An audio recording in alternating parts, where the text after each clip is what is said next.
Amiga, casa querida. O tema da noite de hoje é baseado no capítulo 25 do Evangelho segundo o Espiritismo, que nos fala sobre essa passagem que Jesus nos diz que buscai e achareis, pedi e obtereis. Às vezes essa frase, essas passagens de Jesus são mal compreendidas e por isso então Kardec buscou discutir no capítulo inteiro sobre esse item, porque ele suscita na verdade várias interpretações, diversas possibilidades e muitas das vezes inclusive interpretações muito equivocadas. E Kardec inclusive começa discutindo exatamente essa questão. Seria tão simples assim? É só buscar, é só procurar que a gente acha que Deus vai nos dar tudo? Será que é tão simples assim? É só pedir e consegue tudo?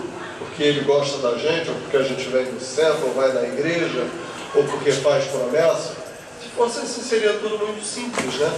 E inclusive nos tornaria pessoas muito preguiçosas, pessoas muito comodistas, porque eu não vou precisar me esforçar para fazer nada, já que Deus vai me prover a tudo. Inclusive nesse capítulo ele nos fala naquela passagem, que é uma passagem muito bonita, muito poética, que fala sobre as aves do céu, que sempre têm o que comer, as flores, os lírios que se vestem melhor do que Salomão e não tecem nem fiam. E como Kardec nos diz, isso é muito bonito, muito poético, mas se for interpretado erroneamente, vai nos dar novamente a ideia de que tudo é muito simples. É só ficar sentado e esperando que Deus venha e nos ofereça tudo, nos dê tudo de mão beijada e que nós não precisamos nos preocupar com nada. Na verdade, isso tudo é uma interpretação equivocada. São formas erradas, errôneas, de nós interpretarmos a passagem evangélica. Essa página, esse capítulo, na verdade, vem nos falar principalmente de fé. E quando a gente fala de fé, é uma grande dificuldade, porque nós não sabemos o que é fé.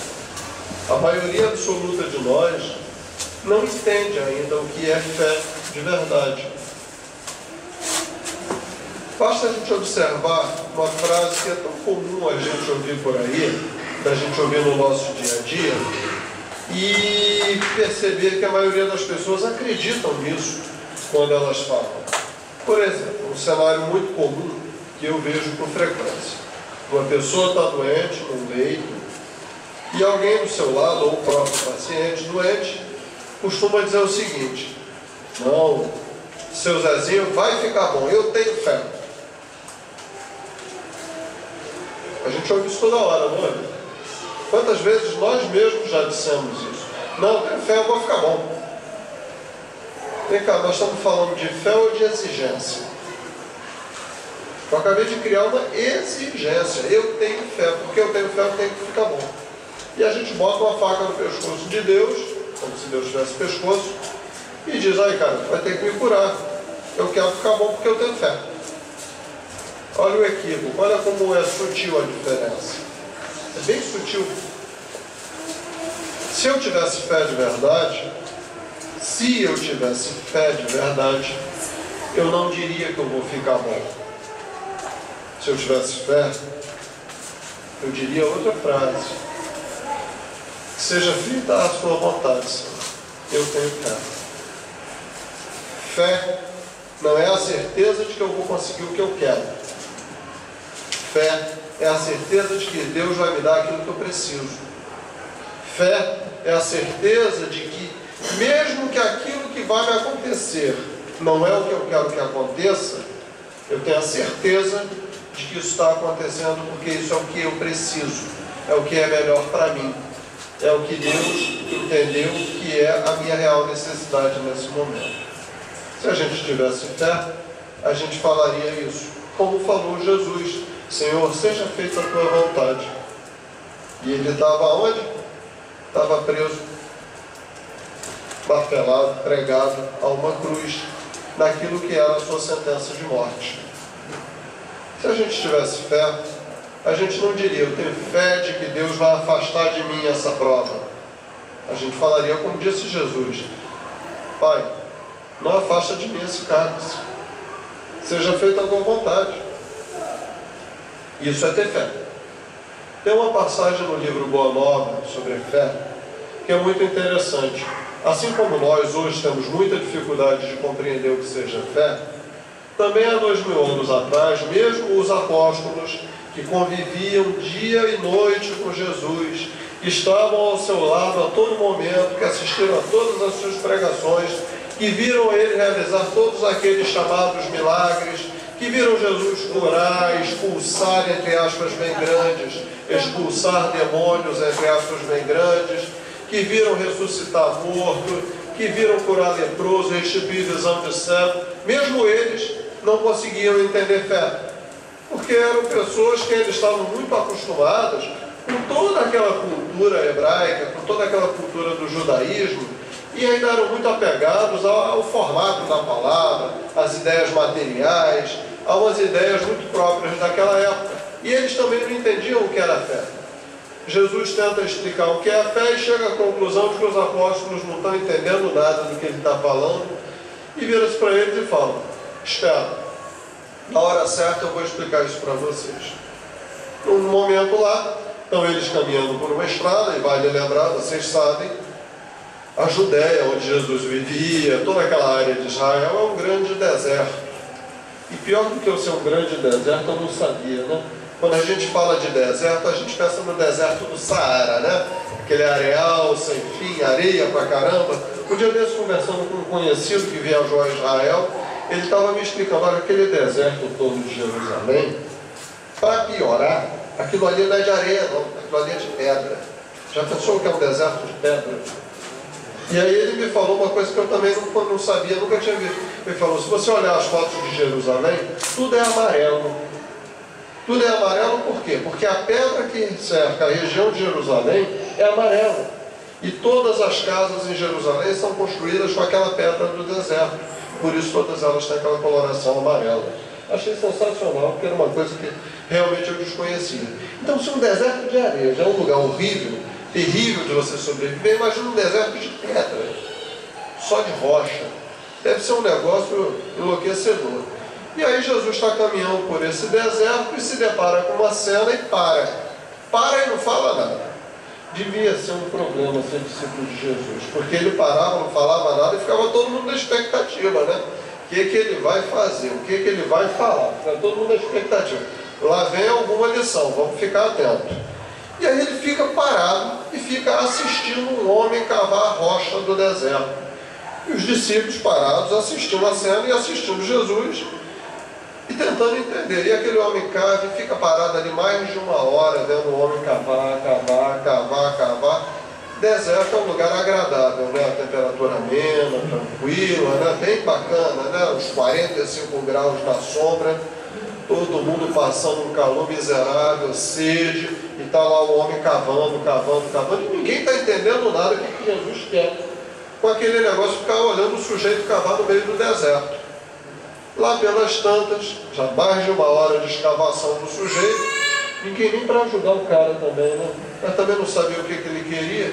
Pois é, mais de uma hora do cara cavando lá, brota água no fundo da terra.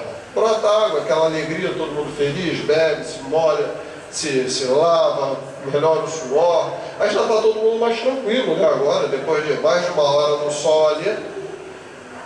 E aí Jesus vira para os apóstolos e fala: e aí, entenderam? Aí é que ninguém entendeu nada mesmo, né? E aí, vocês entenderam? E ele falou, e ele dá a lição então. Isso é a fé. Você está no meio do deserto, sol a pino, tudo indica que a única coisa que você não vai encontrar aqui é água. E mesmo assim esse homem cavou por mais de uma hora e não parou enquanto não encontrou a água. Isso é a fé.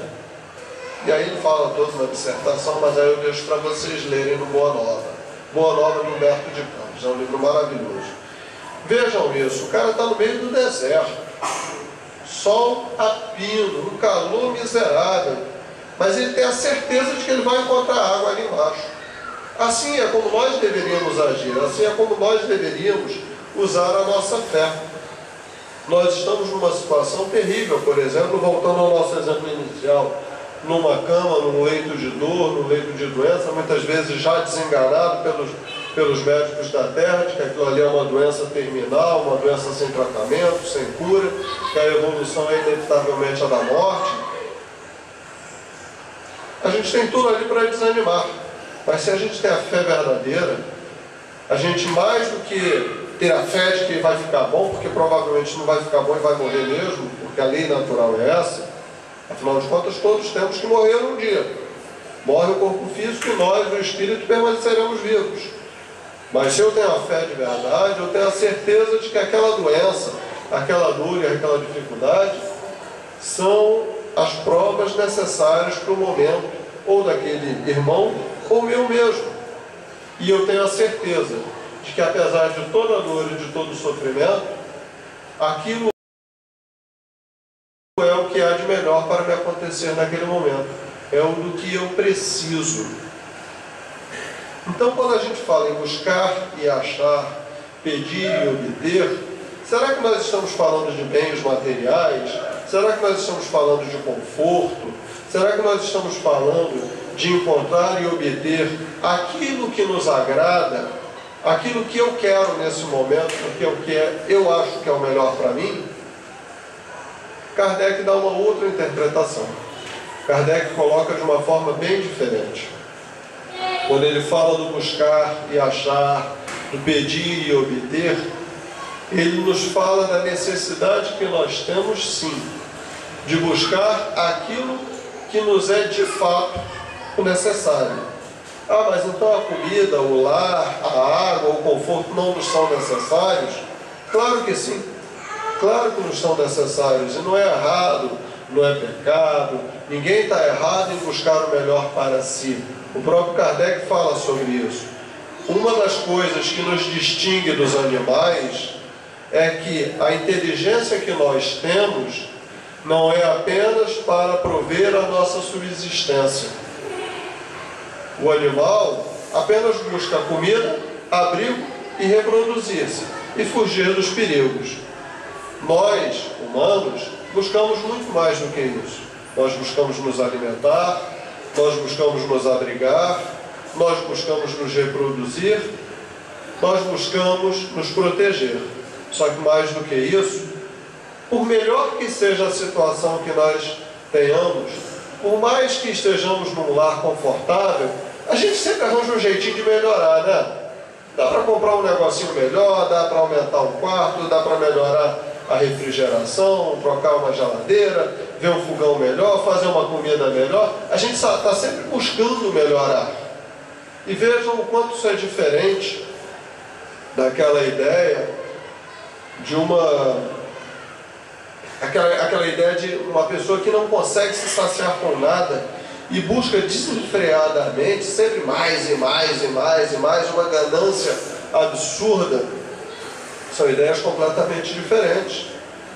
Na verdade, quando a gente fala de uma pessoa gananciosa, que perdeu a noção de limite e que ela quer sempre mais e mais, independentemente do que ela precise fazer para obter esse mais, essa ganância é exatamente essa vontade de buscar o melhor que adoeceu.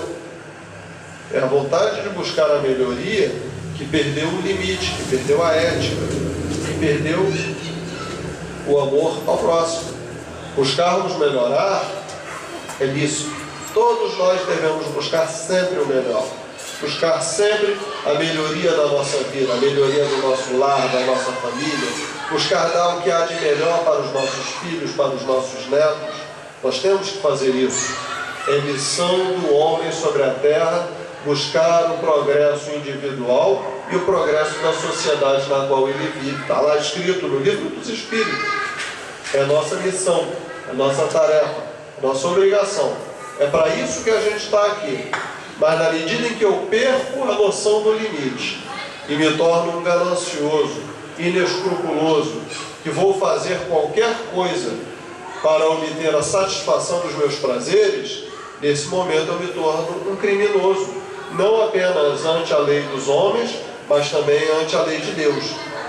É daí que se originam tantos atos que a gente agora vive aí, toda hora recebendo notícia, tantos atos de corrupção, tantos atos de ganância, de usura, de abuso do poder. Isso aí tudo é a ganância. Isso aí tudo é o adoecimento desse sentimento que é lícito de buscar o melhor. é perder a noção do limite das coisas.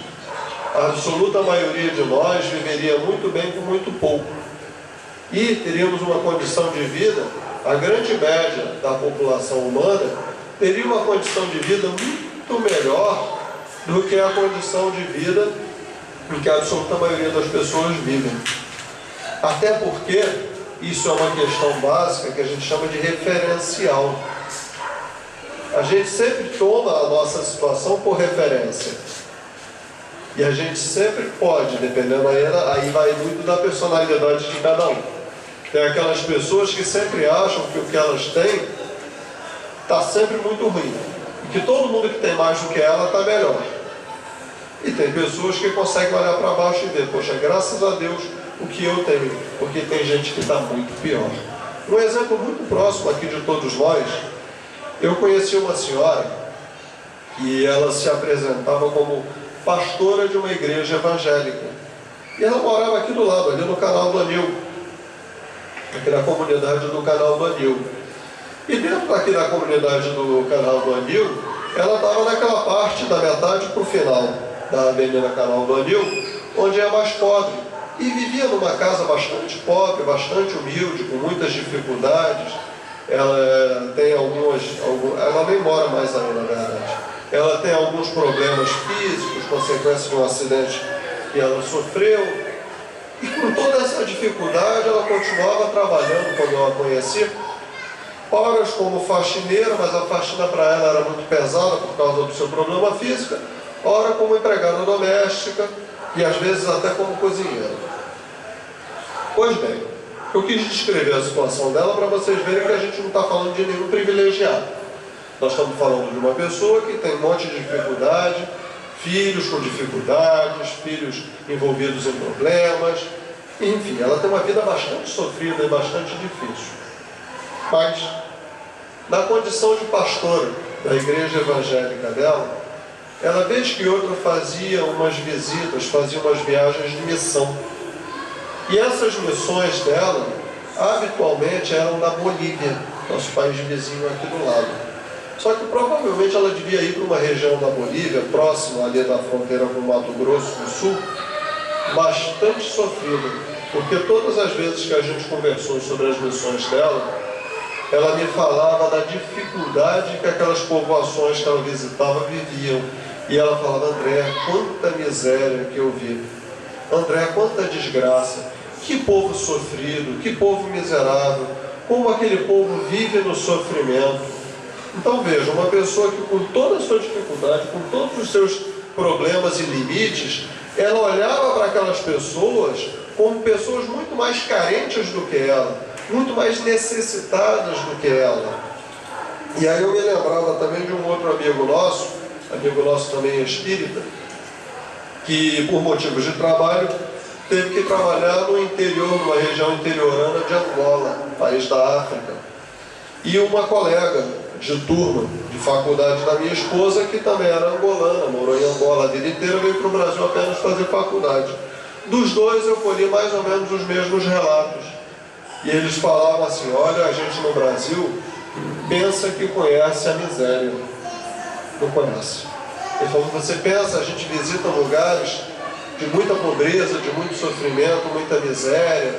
Você imagina, aí ele me falando, você imagine o lugar mais miserável, mais pobre que você já conheceu na vida. Lá nesse lugar que eu conheci em Angola, é rico.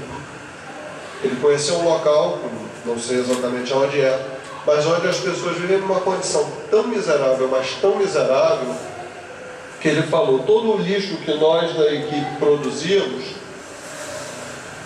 as pessoas lá achavam o que aproveitar do lixo. E aquilo ali era o melhor, eram as melhores coisas que eles conseguiam naquele dia.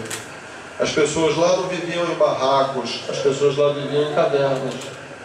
Então a gente não consegue imaginar o nível de miséria que essas pessoas vivem.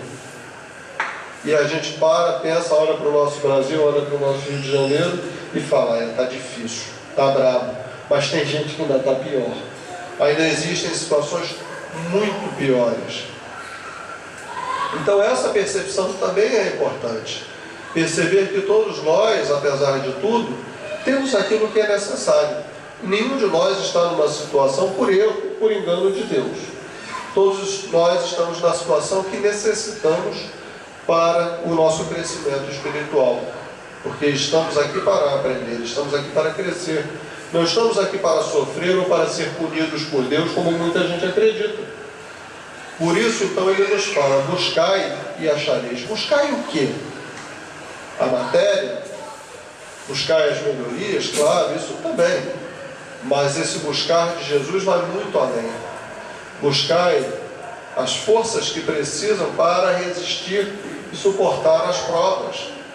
Todos nós, independentemente da nossa situação, da nossa condição, todos nós estamos no mundo de provas e expiações, porque todos nós somos espíritos que estamos passando por provas e por expiações. Todos nós temos as nossas dores, temos as nossas dificuldades, temos os nossos problemas. Ninguém está livre disso na Terra. Todos nós passamos por dificuldades, passamos por doenças, passamos por dores. E se não buscarmos em Deus esse reconforto, essa fé, esse abrandamento das nossas provas, nós não vamos encontrar. Quem participa de reunião mediúnica, e eu participo também, deve lembrar que muitas das vezes nós recebemos irmãozinhos nossos desencarnados, espíritos desencarnados, muitas vezes desesperados, outras vezes revoltados. E todos eles dizem que foram abandonados por Deus. Muitos, inclusive, são desencarnados que durante a encarnação foram até sacerdotes de alguma religião, ou foram trabalhadores espíritas mesmo, né? Porque nenhum de nós está isento disso. Trabalhador espírita não tem passaporte e passe livre no mundo espiritual não, tá? Muito pior até. É até pior para o espírita, né? Porque o que a gente vai dizer, né? A gente não pode dizer que não sabia. Sabia sim. Não aproveitou porque não quis, companheiro. Então é pior ainda. Então a gente recebe esses irmãos na reunião mediúnica, muitas das vezes revoltados e gritando que foram abandonados por Deus, foram esquecidos, que era tudo mentira, era tudo uma farsa. Aí você começa a conversar, vai conversando com o irmãozinho, e daqui a pouco o companheiro cai em si e aí vem à tona a realidade. Na verdade, a maioria das vezes, a gente é que esqueceu de Deus, a gente é que abandonou Deus, a gente é que usou a nossa religião apenas como um local de conveniências. A gente frequentou o templo religioso apenas na busca de favores, na busca de favorecimentos, na busca de benefícios, mas na hora de dar um pouquinho de si, era incapaz. Tem uma página do André Luiz sensacional, é o primeiro capítulo do livro Opinião Espírita, quando ele fala que o espírita que permanece, que não evolui ao longo de 3 anos, ele está estacionado. E aí faz uma série de perguntas. Se a gente tem sido mais paciente, se a gente tem sido mais fraternal, se a gente tem sido mais humilde, se a gente tem tentado compreender mais o nosso próximo, se a gente tem evitado os nossos momentos de fúria, cólera, impaciência, e vai dando uma série de dicas de como melhorar. Pontos que fazem parte do nosso dia a dia, da nossa realidade íntima, que precisam ser melhorados. E ele pergunta: e aí, ao longo dos últimos 3 anos, conseguiste melhorar alguma dessas características? E aí fala no final novamente: se não conseguiu, temos que repensar. Porque 3 anos sem evoluir nada, espírito estacionado. Está na hora de repensar. Então, todos nós temos como melhorar alguma coisinha, temos como evoluir, temos como buscar ser melhor. E ao invés de acusarmos a Deus de que Ele nos abandonou, façamos uma reflexão íntima. Olhemos para dentro de nós mesmos e vejamos se não fomos nós que abandonamos Deus, se não fomos nós que esquecemos de Deus, se não fomos nós que apenas buscamos Deus nos momentos que nos eram interessantes, nos momentos em que convinha a nós pedir a Ele que nos livrasse de algum tormento, que nos tirasse de alguma prova, que resolvesse algum problema que nós mesmos criamos para nós. Será que Ele nos abandona? Não, Ele nunca nos abandona. Tem aquela velha historinha que eu ouço desde que eu era garoto, chamado Pegadas na Areia, que todo mundo já deve conhecer, Pegadas na Areia, em que o homem olha para trás, vê a sua caminhada e vê que em momentos tinham dois pares de pegadas e em momentos tinham um só. E que naqueles momentos de um par só, eram os momentos de mais dor na sua vida, e ele sabe que um par são os próprios pés dele, e outro par de pés são os pés de Jesus. Ele pergunta: Senhor, por que me abandonaste exatamente nos momentos de maior dor e maior dificuldade? E Jesus responde para ele que não, eu não te abandonei. Naqueles momentos que você vê apenas um par de pegadas na areia, era porque eu estava te carregando no colo. E essa é a verdade. Jesus nos carrega no colo, principalmente nos nossos maiores momentos de dor. A gente é que está tão focado no nosso eu, no nosso coitadinho, ai tadinho de mim que sou tão necessitado, tadinho de mim que sou tão sofrido, que a gente não consegue sequer reconhecer quando está sendo ajudado e carregado por Jesus. Por isso que a gente olha para trás e acha que estava andando sozinho. Não, a gente estava sendo carregado por Jesus. Buscai o socorro de Deus, buscai a tua fé, buscai forças para suportar a tua provação, buscai coragem para enfrentar as tuas dificuldades, e encontrareis, porque Jesus sempre nos dá essas forças. Todos nós. Imagine ou nem imagine que é melhor o pior dos criminosos que existe sobre a terra. Todos nós. Até esse pior dos criminosos que existe sobre a terra, temos um mentor espiritual. Todos nós, até esse pior de todos, temos espíritos que nos amam ao nosso redor. Todos. O problema é que a maioria das vezes nós voluntariamente, por nossa própria vontade, nós nos afastamos desses mentores e amigos espirituais. Por quê? Porque o que eles nos trazem de recomendação não nos convém. Qual é a recomendação que o mentor espiritual nos dá? Moderação, humildade, simplicidade, fé, paciência, tolerância, indulgência, fraternidade. Só que na maioria das vezes a gente não quer saber de nada disso. E como a gente não quer saber de nada disso, bota o mentor para correr e vamos embora com a turma que está na mesma que a gente. Aí a gente não entende por que a gente tem obsessão, por que a gente sofre, por que a gente vive se esborrachando. A gente bota para correr o mentor e prefere ficar com a galera. A galera está na mesma que a gente. Será que a gente precisa da galera? Não. A gente precisa realmente de Jesus. Mas quase sempre o que ele nos diz não nos convém. Não é o que a gente quer. Não é o que nos agrada. Não é o que é mais confortável. Por isso mesmo, uma velha passagem do Francisco de Assis, ainda encarnado, eu já ouvi essa história como do Francisco e como de Jesus, mas eu confio mais nessa história do Francisco de Assis, que o Francisco estava falando das dificuldades e das dores, e que para ser amigo de Jesus era necessário passar por todas aquelas dores. E aí o Frei Leão vira para ele e fala: então é por isso que Jesus tem tão poucos amigos, porque passar por esse perrengue todo ninguém quer, né? Então, buscai e achareis. Exatamente a ideia que Jesus nos traz de buscar a fé, buscar o reconforto. E quando ele fala de pedir e obtereis, é exatamente a mesma noção. Porque se nós pedirmos força, pedirmos coragem, pedirmos fé, pedirmos resistência, com fé de verdade, com a certeza de que seremos atendidos por Jesus, Ele vai nos dar essa força, essa fé, essa coragem para enfrentarmos as dificuldades que nos são necessárias, que nos são inerentes à nossa jornada, que nos vão dar a força para resistirmos na nossa prova e na nossa expiação. E aí ele complementa falando das andorinhas e do lírio do campo, nos lembrando que se Deus não desampara nem mesmo a flor, se Deus não desampara ao de fato, Ele nunca nos abandona, Ele nunca nos desampara. Nós é que o abandonamos. Nós é que, por falta de fé, não seguimos buscando por Ele. Portanto, aí ele complementa sobre o não vos afadigueis pela posse do ouro. Ele novamente nos chama a atenção. Jesus não nos está falando isso para que nós abandonemos o trabalho. Ele está falando, sim, para nós termos a noção da medida do necessário.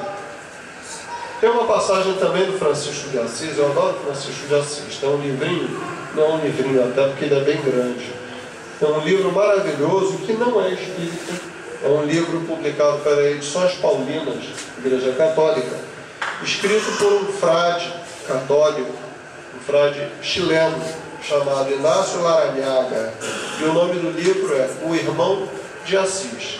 Foi o melhor livro que eu já li sobre a vida de Francisco de Assis.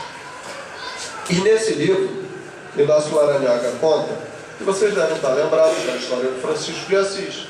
Ele era um jovem muito rico da cidade de Assis, o seu pai era um comerciante riquíssimo, e num dado momento, ele tem lá o momento dele de iluminação, cai em si, e resolve abandonar tudo, entrega tudo para o pai, até as roupas e até o próprio nome, e vai seguir a sua vida.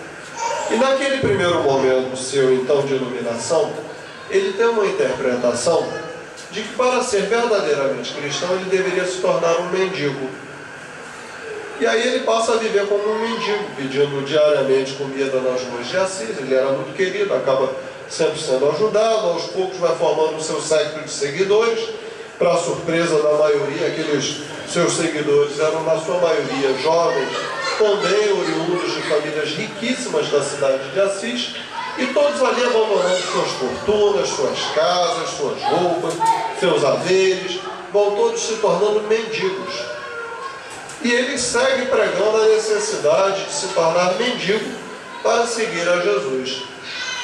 Ora, um belo dia, o bispo, o cardeal de Assis, se irrita com aquela situação, chama o Francisco para bater um papo, e aí é interessante, aquela passagem novamente de Jesus com Pedro, quando ele diz que num dado momento, Pedro está sendo o próprio intérprete da palavra de Deus, e na seguinte ele é o próprio intérprete da palavra do diabo, ou seja, a nossa variabilidade, né? Ora, o cardeal de Assis não era nenhum santo. O cardeal de Assis passava, aliás, muito longe dessa condição. Mas naquele momento, ele foi fundamental para a caminhada de Francisco. E vejam vocês, o pecador foi quem deu o rumo para o santo. Naquele momento, o bispo, o cardeal, que era o pecador, ele foi quem mostrou para o Francisco de Assis qual era o caminho correto. Ele dá uma chamada daquelas monumentais no Francisco, dá-lhe uma bronca e vira para ele e pergunta: vamos lá, que você consiga o que você quer. Você consegue transformar Assis inteira em mendigos. Para quem é que você vai pedir pão? Já pensaram? Todo mundo virou mendigo. Francisco achava lindo aquilo, ser mendigo, bater de porta em porta, pedir pão e as pessoas darem pão. Mas se ele pregava que todo mundo devia se tornar mendigo para se tornar cristão, como é que você vai fazer quando todo mundo for mendigo e estiver na rua pedindo pão? Quem é que vai te dar pão? Não vai ter quem dê pão. E aí o Francisco cai em si, tem outro momento de iluminação e entende. Não era isso a mensagem. Tanto que um dos postulados, um dos princípios básicos do franciscanismo é o quê? Trabalhar para se sustentar. E aqueles frades que já são velhos demais ou doentes demais para trabalharem, a comunidade trabalha para sustentá-los.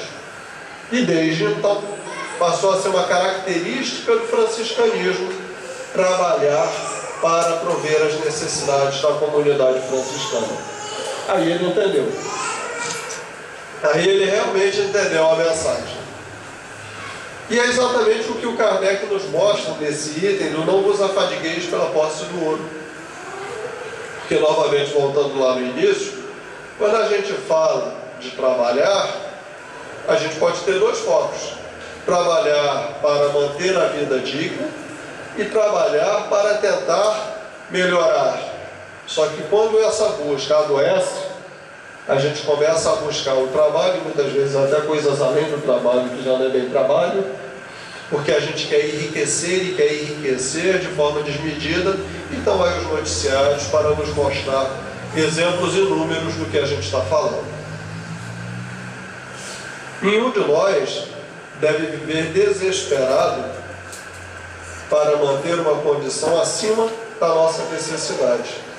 Nós temos que nos angustiar, sim, pela falta de trabalho, pela falta de possibilidade de manter a nossa família de forma digna, mas aí, novamente, cai a questão da fé. Se eu continuar buscando, continuar trabalhando, continuar mantendo a minha postura moral, no momento certo, Deus vai nos prover. Todos nós já passamos dificuldades com o trabalho. Todos nós já passamos necessidades. Todos nós já passamos algum momento em que parecia que todas as portas se fechavam. Todos sem exceção, eu inclusive. Todos nós passamos por isso. Mas sempre chega um momento em que alguma portinha se abre. Às vezes são 9 portas fechadas e a gente só olha para as 9 fechadas e não olha para a única que está aberta. Ou está tão preocupado em olhar para as 9 fechadas que não consegue observar aquela que se abre. Então, também aí é a fé.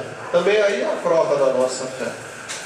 Quantas vezes nós precisamos passar por uma dificuldade, trabalhar em alguma coisa que a gente talvez até tenha considerado em algum momento da nossa vida menor do que a nossa possibilidade, uma coisa com a qual eu não trabalharia. Não estou falando de coisas ilegais, não. Estou falando das coisas legais. Trabalhos legais, trabalhos honestos, trabalhos, mas que a gente não considera um trabalho digno. Imagina se eu vou fazer um negócio desse. Às vezes a gente precisa passar por isso, por uma questão até de trabalho e teste da nossa humildade. É muito interessante observar, eu conheci um rapaz japonês, filho de japoneses, e que aqui no Brasil ele era formado técnico, tinha um segundo grau completo, escola técnica, tal, tinha uma profissão, mas como filho de japonês ele decidiu ir para o Japão, porque no Japão, na cabeça dele, todo mundo fica rico. No Japão você trabalha e fica rico, ganha muito dinheiro. Será que é riqueza morando na cápsula? Todo mundo já viu, né, aquelas casas de japonês que o cara mora dentro de uma cápsula, só dá para deitar e dormir, parece um caixão. Todo mundo já viu casa de japonês, que é aqueles prédios japoneses, são aqueles apartamentozinhos de 20 metros quadrados, 10 metros quadrados, e que o cara basicamente ele entra em casa para dormir, até comer ele come fora porque não tem espaço para cozinhar. E enfim, é uma loucura, mas enfim, na cabeça dele ele ia para o Japão porque ele ia ficar rico. Foi para o Japão, quando chegou lá ele descobriu que para ele, que na verdade era brasileiro e não japonês, apesar de ser descendente, só restavam os trabalhos, as atividades que o japonês não quer fazer. Aquela velha história do trabalho sujo, né? Alguém tem que fazer o trabalho sujo, que sejam os imigrantes e não os nativos. E lá ele acabou trabalhando em várias coisas com as quais ele jamais pensaria em trabalhar se estivesse no Brasil. Não precisa nem dizer que não demorou muito e voltou, né? Tanto que está aí no Brasil até hoje, com todas as queixas e reclamações, mas ele acha melhor estar aqui do que no Japão. Então, às vezes a gente mesmo ele busca, né? Ele buscou a prova dele, ele buscou a lição dele, e tá bom, aprendeu. Mas isso também é verdadeiro. Muitas das vezes a gente precisa passar por uma situação de trabalho, até para trabalhar a nossa humildade, para então perceber o quanto a gente vinha equivocado. Se a gente trabalhar dignamente, souber viver dentro do limite, daquilo que a gente consegue com o nosso trabalho, todos nós seremos bastante felizes dentro do limite que nos é dado viver. Porque, como nos disse Jesus, nós não precisamos nos desesperar pela posse do ouro.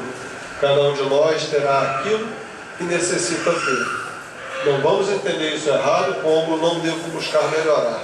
Eu devo buscar melhorar sempre. Mas isso não deve ser motivo de desespero. Não deve ser motivo de eu invejar o outro. Não deve ser motivo de eu pisar na cabeça de ninguém. De eu passar por cima de ninguém para conquistar. O que é meu, é meu.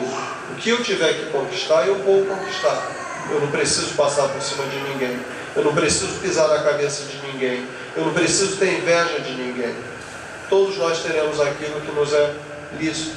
Todos nós teremos aquilo pelo qual fizermos mérito para ter. Porque Deus não abandona nem os pássaros. Imagina nós que somos o auge da sua criação. Temos que ter fé. E essa fé que é a certeza de que Deus está no leme. Jesus está à frente conduzindo a barca. E que todos nós teremos aquilo que for necessário. Mas é necessário buscar. Buscar através da fé. Buscar através da certeza de que isso tudo é verdadeiro, de que Jesus está lá e que receberemos o que tivermos que receber. Buscar sempre tendo a certeza de que Deus não nos desampara. Então, meus irmãos, que com essas pequenas considerações, essas breves palavras, a gente possa encerrar essa nossa reunião de hoje com a certeza de que, acima de tudo, temos Deus a nos proteger e a caminhar ao nosso lado. Muito obrigado.